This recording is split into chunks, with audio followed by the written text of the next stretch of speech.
സ്കൂളിൽ നടത്തേണ്ട പ്രവർത്തനങ്ങൾ പ്രത്യേകിച്ച് ഏപ്രിൽ മെയ് വെക്കേഷൻ സമയം കഴിഞ്ഞ് സ്കൂൾ തുറക്കുന്ന സമയം 2 മാസം സ്കൂളിൽ പെരുമാറ്റമില്ലാത്ത ക്ലാസ് മുറികൾ ഉണ്ടാകും. അത് കഴിഞ്ഞ് തുറക്കേണ്ട സമയത്ത് ചെയ്യേണ്ട കാര്യങ്ങൾ അത് സ്കൂൾ മാനേജ്മെന്റ് അതുപോലെ തന്നെ PTA കൃത്യമായി തന്നെ അത് മേൽനോട്ടം വഹിച്ച് ചെയ്യണം. അത് ചെയ്തിട്ടുണ്ടോ എന്ന് ഉറപ്പുവരുത്താൻ വിദ്യാഭ്യാസ വകുപ്പിലെ ഓഫീസർക്കാണ് ചുമതല. അപ്പൊ ഇന്ന് പൊതുവിദ്യാഭ്യാസ ഡയറക്ടർ മണിക്കൂറുകൾക്കുള്ളിൽ തന്നെ അന്വേഷണം നടത്തി കൊടുത്ത റിപ്പോർട്ടിന്റെ പ്രധാനപ്പെട്ട ഒന്നാമത്തെ ശുപാർശ അന്ന് സ്കൂളിന്റെ ചുമതലയുണ്ടായിരുന്ന AEO ഉടൻ വിശദീകരണം തേടണം എന്നതാണ്. അന്ന് ചുമതലയുണ്ടായിരുന്നത് തൊട്ടടുത്തുള്ള AEക്കാണ്. ആ സ്കൂൾ സ്ഥിതി ചെയ്യുന്ന മേഖലയിലെ വിദ്യാഭ്യാസ ഓഫീസർ പെൻഷൻ പറ്റിപ്പോയി തൊട്ടടുത്തുള്ള വിദ്യാഭ്യാസ ഓഫീസറാണ്. എന്തുകൊണ്ട് അദ്ദേഹം ഇൻസ്പെക്ഷൻ നടത്തിയിട്ട് ഇത് കണ്ടെത്തിയില്ല, അല്ലെങ്കിൽ ഇൻസ്പെക്ഷൻ നടത്തിയോ, എന്തുകൊണ്ടാണ് ഇത് റിപ്പോർട്ട് ചെയ്യാത്തത് എന്നതിനെക്കുറിച്ച് പരിശോധിക്കാനാണ് പൊതുവിദ്യാഭ്യാസ ഡയറക്ടർ ഇപ്പോൾ ചുമതലപ്പെടുത്തിയിരിക്കുന്നത്. നമ്മളെ സംബന്ധിച്ചിടത്തോളം ഇത്തരത്തിലുള്ള കൃത്യമായി ചെയ്യേണ്ട കാര്യങ്ങൾ മാനേജ്മെന്റും PTAയും ചെയ്യാത്തതിന്റെ ഭാഗമായി അത് ഉറപ്പുവരുത്തേണ്ട സ്കൂൾ ഹെഡ്മിസ്ട്രസ് അല്ലെങ്കിൽ പ്രിൻസിപ്പാൾ അത് ഉറപ്പുവരുത്താത്തതിന്റെ ഭാഗമായിട്ടുള്ള പ്രശ്നമാണ് നിലനിൽക്കുന്നത്. അതുകൊണ്ട് തന്നെയാണ് ഇന്ന് വിദ്യാഭ്യാസ മന്ത്രി പറഞ്ഞത് പ്രധാന അധ്യാപികയെ സസ്പെൻഡ് ചെയ്യാൻ നിർദ്ദേശിച്ചിരിക്കുന്നു. അങ്ങനെ അവർ നടപടി എടുക്കുന്നില്ല എങ്കിൽ വിദ്യാഭ്യാസ നിയമത്തിന്റെ ചട്ടത്തിന്റെയും എല്ലാം അധ്യായം 3 റൂൾ 7 പ്രകാരം ഗവൺമെന്റ് നേരിട്ട് നടപടിയെടുക്കും എന്ന് പറയുന്ന സാഹചര്യം. PTAയ്ക്കും ഇതിന്റെ ഒരു ഉത്തരവാദിത്തത്തിൽ നിന്ന് ഒഴിവാക്കാൻ പാടില്ല. ഞാൻ ഉൾപ്പെടെ PTA അംഗങ്ങളാണ്. കാരണം ഞങ്ങളുടെയൊക്കെ കുട്ടികൾ പഠിക്കുന്ന സ്കൂളിൽ ഏത് കാര്യങ്ങൾ വരുമ്പോഴും PTAയുടെ ഭാഗമായും അതുപോലെ തന്നെ SMC സ്കൂൾ മാനേജ്മെന്റ് കമ്മിറ്റിയുടെ ഭാഗമായും പോകുകയും ഇടപെടുകയും എല്ലാം ചെയ്യുന്നവരാണ്. അപ്പോൾ ഇത്തരം കാര്യങ്ങളിലെല്ലാം ചുമതലയുള്ളവർ ആ ചുമതല നിർവഹിക്കണം. ഇപ്പൊ ഇവിടെ പറഞ്ഞത് എല്ലാം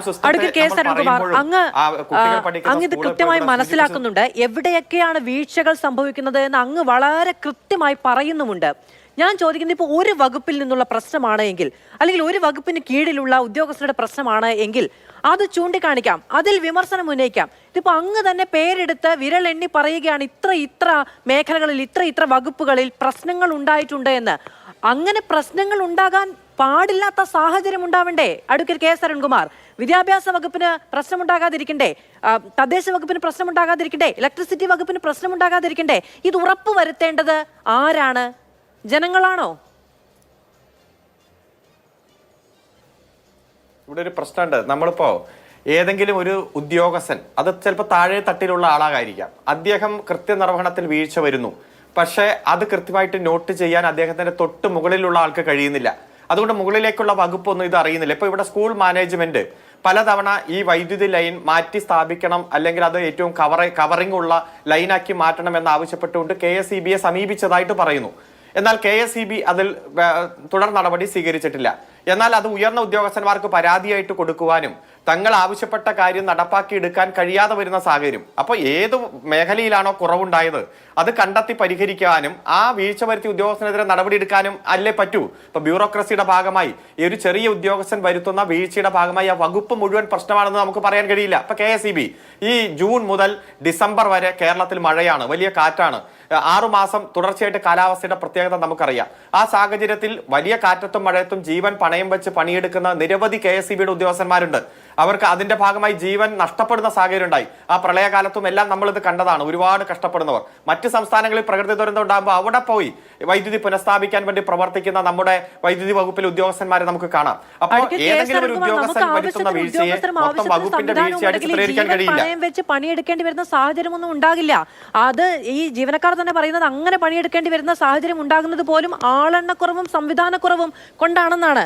പിന്നെ ഈ ഒരു ഉദ്യോഗസ്ഥനല്ലെന്നേ, അതാ ഞാൻ അങ്ങോട്ട് ചോദിച്ചത്. ഒരു ഉദ്യോഗസ്ഥനാണെങ്കിൽ ഒരു വകുപ്പിന് കീഴിലാണ് അനാസ്ഥ ഉണ്ടാകുന്നതെങ്കിൽ ശരി, ഇതിപ്പോ കൂട്ടിയിട്ട് നോക്കുകയാണെങ്കിൽ എല്ലായിടത്തും പ്രശ്നങ്ങൾ എന്ന നിലയ്ക്ക് ഒരു സംവിധാനം ലഘൂകരിക്കപ്പെട്ടു പോയിട്ടുണ്ടെങ്കിൽ ആർക്കാണ് അതിന്റെ ഉത്തരവാദിത്തം? ഇവിടെ ഇപ്പോ അങ്ങ് പറയല്ലേ ഒരുപാട് ഒഴിവുകളുണ്ട്, ഏതെങ്കിലും ഡേറ്റ വെച്ചിട്ടാണോ പറയുന്നത്? ഇപ്പൊ വൈദ്യുതി വകുപ്പിൽ ഇന്ന തസ്തികയിലേക്ക് ഇത്ര ഒഴിവുകളുണ്ട് എന്ന ഔദ്യോഗികമായിട്ട് വിവരമുണ്ടെങ്കിൽ നമുക്ക് ചർച്ച ചെയ്യാം. ഏതെങ്കിലും ഉദ്യോഗസ്ഥന്മാർ അവരുടെ വർക്ക് ലോഡുമായി ബന്ധപ്പെട്ടുകൊണ്ട് പറഞ്ഞ അഭിപ്രായം വെച്ച് നമുക്ക് ചർച്ച ചെയ്യേണ്ട. ഇപ്പൊ പഞ്ചായത്തിന്റെ ആ AE പോയി പരിശോധിച്ചിട്ടാണ് ഫിറ്റ്നസ് സർട്ടിഫിക്കറ്റ് കൊടുക്കേണ്ടത്. അദ്ദേഹം പരിശോധിച്ച് ഫിറ്റ്നസ് സർട്ടിഫിക്കറ്റ് കൊടുക്കുമ്പോൾ ഇത്തരത്തിലുള്ള കൃത്യവിലോപം അല്ലെങ്കിൽ ഇത്തരത്തിലുള്ള നിയമവിരുദ്ധമായിട്ടുള്ള പ്രവണത കാണുകയാണ്. 7-8 കൊല്ലമായിട്ടുള്ള ഷെഡ് കാണാതെ പോവുകയാണ്. മാനേജ്മെന്റ് കൊടുത്ത സ്കെച്ചിൽ അത് സൂചിപ്പിച്ചിട്ടില്ല. അതുപോലെ തന്നെ കൊടുത്ത ഫിറ്റ്നസ് സർട്ടിഫിക്കറ്റിൽ ഇത്തരത്തിൽ നിയമവിരുദ്ധമായി വൈദ്യുതി ലൈനിന്റെ താഴെ തന്നെ ഒരു ഷെഡ് അനുമതി കൊടുത്തതായും അത് നിർമ്മിച്ചതായിട്ടും കാണുന്നില്ല. അത്തരത്തിലുള്ള പോരായ്മകൾ താഴെ തട്ടിലാണോ വന്നിരിക്കുന്നത്, അത് കണ്ടുപിടിക്കാൻ മുകളിലുള്ളവർക്ക് കഴിഞ്ഞിട്ടില്ലേ? അതാണ് അന്വേഷണത്തിലൂടെ കണ്ടെത്തേണ്ടത്. അതാണ് ഇപ്പൊ അന്വേഷണം പ്രഖ്യാപിച്ചിരിക്കുന്നത്. എന്നാൽ പൊതുവിദ്യാഭ്യാസ ഡയറക്ടർ പെട്ടെന്ന് തന്നെ അന്വേഷണം നടത്തി റിപ്പോർട്ട് കൊടുത്തു.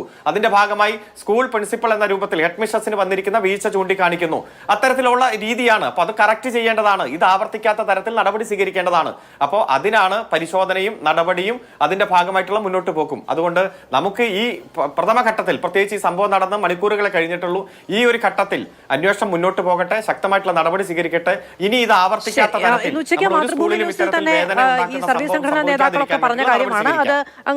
അത് അംഗീകരിക്കുന്നില്ല എങ്കിൽ ശരി, വൈദ്യുതി വകുപ്പുമായി ബന്ധപ്പെട്ട് നിയമന ക്ഷാമമില്ല, ആളുകളുടെ ക്ഷാമമില്ല, ഉദ്യോഗസ്ഥരുടെ ക്ഷാമമില്ല എന്നാണ് സർക്കാർ പറയുന്നത് എങ്കിൽ നമുക്ക് അതുമായി ബന്ധപ്പെട്ട റിപ്പോർട്ടുകളിലേക്ക് പോവുകയും ചെയ്യാം.